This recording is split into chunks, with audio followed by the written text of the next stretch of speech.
नमस्कार दोस्तों, आप सभी का स्वागत है मेरे चैनल पे। और आज मैं इम्पॉर्टेंट क्वेश्चन BEGG 174 का एक और वीडियो लेकर आई हूँ। मैंने ऑलरेडी 3 वीडियो इम्पॉर्टेंट क्वेश्चंस पे डाल दिए हैं, 2 यूनिट डिस्कस करी हैं जो कि बहुत इम्पॉर्टेंट है। आप इस चैनल की प्लेलिस्ट में जाइएगा तो वहाँ पे आपको मिल जाएगा। आज हम लोग कुछ आगे और क्वेश्चन करने जा रहे हैं, जिसमें से पहला क्वेश्चन है कि हम लोग अपनी कहानी को, स्टोरी राइटिंग को इंटरेस्टिंग कैसे बना सकते हैं। तो चलिए स्टार्ट करते हैं। Making a short story interesting involves various elements that can captivate readers and keep them engaged throughout the narrative. देखिए, कुछ कुछ छोटे छोटे एलिमेंट, छोटे छोटे हिस्से ऐसे होते हैं जो हमारी कहानी को क्या बना सकते हैं, इंटरेस्टिंग बना सकते हैं। Here are some ways to make a short story compelling. ठीक है, तो कुछ यहाँ पे वेज बताए गए हैं, आइए समझते हैं। सबसे पहला है स्टार्ट विद अ हुक। ठीक है, तो हमको कुछ हाईलाइटेड नोट या कोट से अपने स्टोरी को क्या करना होता है, स्टार्ट करना होता है। Begin your story with a gripping opening that captures the reader's attention immediately. And intriguing first line or a dramatic event can set the tone for the rest of the story and speak curiosity. ठीक है, तो क्या होगा अगर हम किसी भी hook या कोई एक ऐसी लाइन से अपनी स्टोरी को स्टार्ट करेंगे, वो क्या करेगी, रीडर्स का अटेंशन अपनी तरफ खींचेगी अटेंशन। और जो रीडर है वो क्या करेगा, इसको इंटरेस्टिंग भी समझेगा और इससे अटैच्ड भी रहेगा, मतलब उसके अंदर क्यूरियोसिटी बढ़ेगी। आगे अगला पॉइंट है develop strong characters. Create well rounded characters that readers can connect with, develop their personalities, motivations and conflicts to make them relatable and engaging. Readers should care about what happens to the characters in the story. ठीक है, तो जो characters हैं story के, उनके बारे में हमें अच्छे से उनकी शेपिंग करनी चाहिए, समझना चाहिए कि हम उनमें क्या क्या ऐड कर सकते हैं, क्या बता सकते हैं, है ना। मतलब स्टोरी में जो कैरेक्टर्स हैं उनका इम्पैक्ट क्या होना चाहिए, स्ट्रॉन्ग होना चाहिए। ठीक है, build tension. Keep the readers on the edge of their seats by introducing conflict and obstacles that the characters must overcome.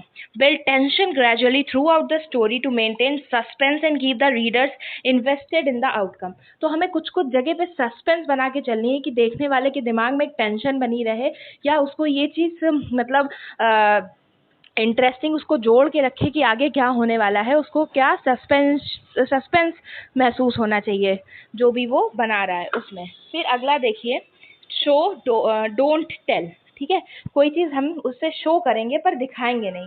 Use descriptive language and vivid imagery two point a picture with words, show the readers what is happening through the actions, dialogues and sensory details that rather than simply telling them. This engages readers' imagination and immerses them in the story. ठीक है, तो हमें क्या करना है, कुछ कुछ चीज़ें उन्हें क्लियरली नहीं बताना है, सस्पेंस बना के रखना है, उनको डायलॉग के थ्रू या कुछ हिंट के थ्रू शो करना है, डायरेक्टली उसको नहीं दिखाना है। अगला देखिए, अगला पॉइंट है क्रिएट सरप्राइज ट्विस्ट। ठीक है, एड अ प्लॉट ट्विस्ट और unexpected turn of events that keep the readers guessing. A well executed twist can depth to the story and leave a lasting impact on the readers. ठीक है, तो हमको क्या करना है, कुछ सरप्राइज या ट्विस्ट को भी स्टोरी में ऐड करना है, जो कि जगह जगह पे प्लॉट का काम करेंगे। मैंने आपको इसके पहले जो इम्पोर्टेंट क्वेश्चन है उसमें प्लॉट एंटी प्लॉट समझाया है, इंपॉर्टेंट है, ज़रूर देख के जाना। आगे देखते हैं, use dialogue effectively. Dialogue can bring characters to life and advance the plot. Use realistic and engaging dialogue to reveal character traits, convey emotions, and move the story forward. Dialogue can also break up long messages of description and keep the pace of the story dynamic. तो हमको dialogues को भी effectively use करना है, मतलब बहुत simple नहीं होने चाहिए, बहुत lucid भी कभी कभी नहीं रखो, कुछ उसको क्या करो, dynamic way में show करो ताकि reader का attention बना रहे। इसके बाद अगला है यूटिलाइज फ्लैशबैक्स और फ्लैश फॉरवर्ड्स। ठीक है, फ्लैशबैक या फ्लैश फॉरवर्ड क्या होता है, हम कभी कभी मूवी या स्टोरी में देखते हैं कि मेमोरी में उसको वो चीज़ें याद आ रही हैं जो उसके पास्ट में घटित हुई हैं, या कभी कभी क्या होता है कि फ्यूचर डिपेक्टिव कैरेक्टर भी होता है कि वो फ्यूचर को देख पा रहा है, तो उसको क्या होने लगता है, फ्लैश फॉरवर्ड आने लगते हैं। ठीक है, तो फ्लैशबैक और फ्लैश फॉरवर्ड का भी यूज़ करके हम क्या कर सकते हैं, अपनी स्टोरी को और इंटरेस्टिंग बना सकते हैं।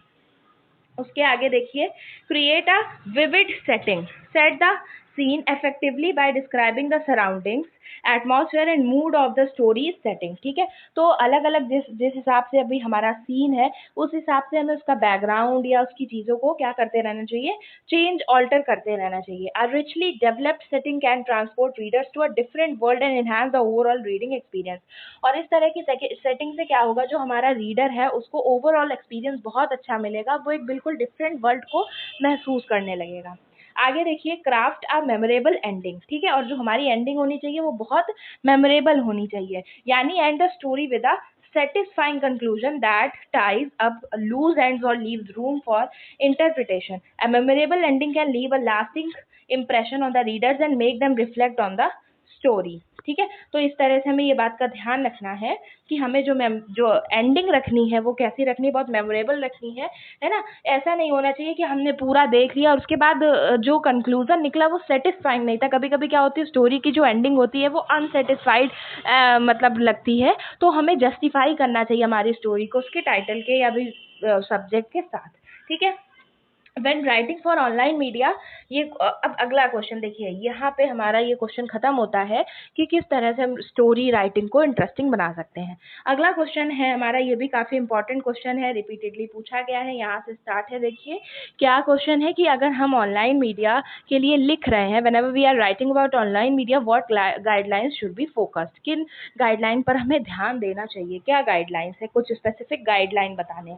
When writing for online media, there are specific guidelines that can help ensure your content is engaging, accessible and optimized for online consumption. ठीक है, तो सबसे पहला अंडरस्टैंड योर ऑडियंस. जो ऑडियंस, ये मैंने आपको पहले भी क्वेश्चन समझाया, एक यूनिट थी पूरी, उसमें मैंने आपको ऑनलाइन मीडिया के लिए गाइडलाइंस बताए हैं, उस वीडियो को ज़रूर देख लीजिएगा. ठीक है, ये हमारी थर्ड या फोर्थ वीडियो है, ये फोर्थ वीडियो है ऑनलाइन इंपॉर्टेंट क्वेश्चन की.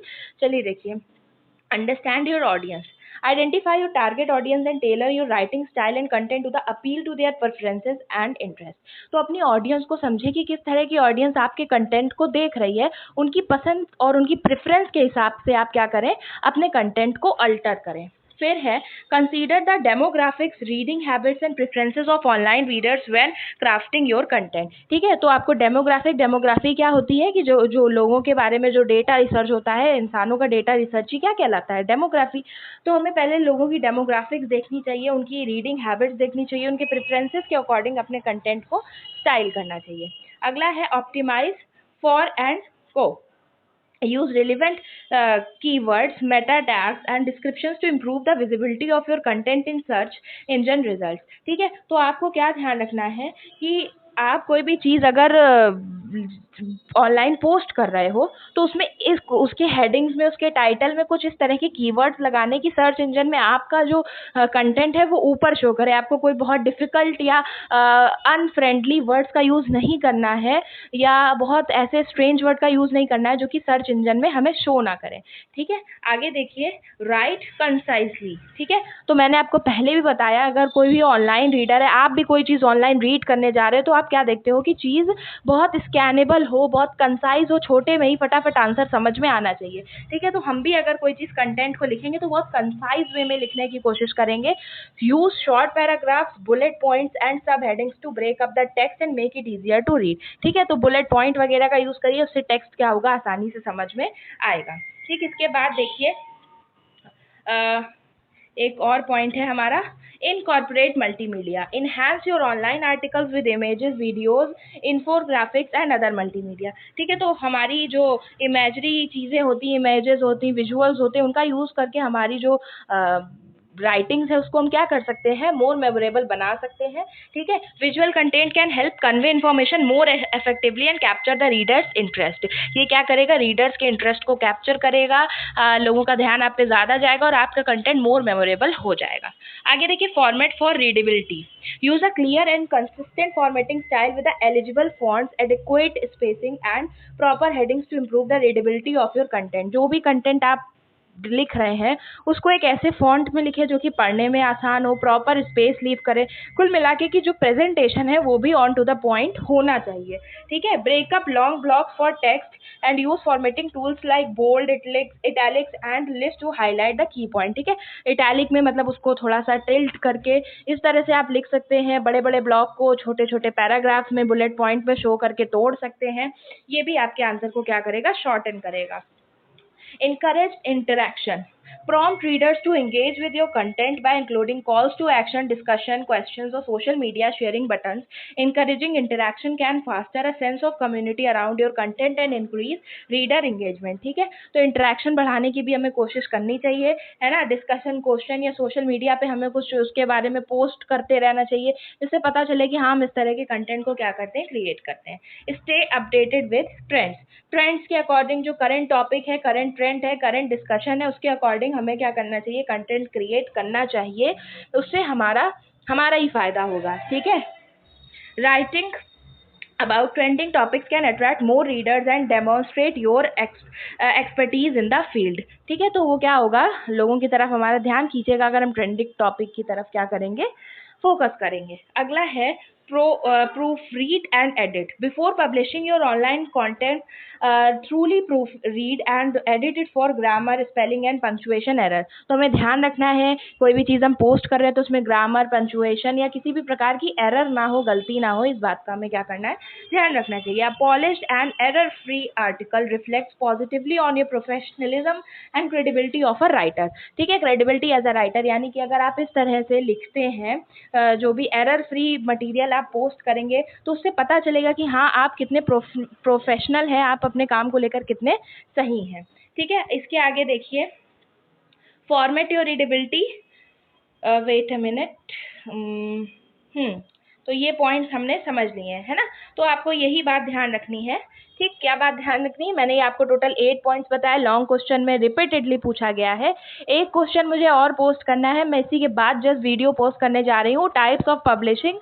वो क्वेश्चन भी बहुत इंपॉर्टेंट है, रिपीटेडली 4 बार आ चुका है, टाइप्स ऑफ पब्लिशिंग। ठीक है ना, किस तरह की। तो मैंने एक शॉर्ट आंसर में बताया है, लेकिन प्लीज़ उसको ध्यान से समझ लीजिएगा। ट्रेडिशनल पब्लिशिंग भी होती है, पर्सनल पब्लिशिंग होती है, न्यूज़पेपर पब्लिशिंग, मैगजीन पब्लिशिंग, कुछ 7-8 तरह की पब्लिशिंग है। मैं आपको इसी के बाद एक छोटा सा 2-3 मिनट का वीडियो डाल दूंगी, आप उसको प्लीज़ देख कर जाइएगा। अब इतने questions are enough for your examination.